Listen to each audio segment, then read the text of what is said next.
In this video, I will show you how to create a custom avatar in Roblox on your PS5. So let's jump straight into it.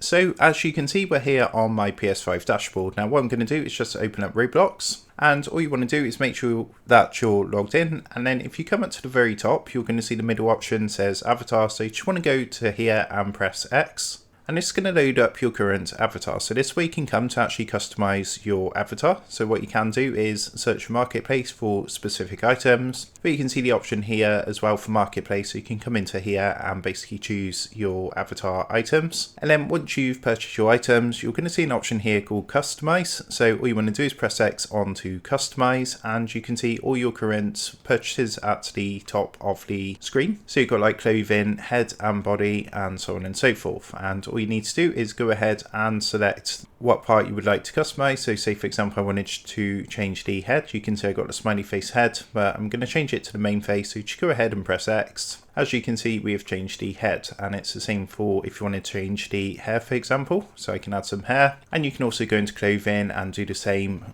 for this. But that is basically how to go ahead and create a custom avatar in Roblox on your PS5. So with that being said, I hope this tutorial did help you out today, and if this did help you out, I would really appreciate it if you was to consider dropping down below the video, leaving a like, and also subscribing to the channel. With that being said, I just want to take a minute to thank you guys for watching this quick tutorial, and I will see you in the next video.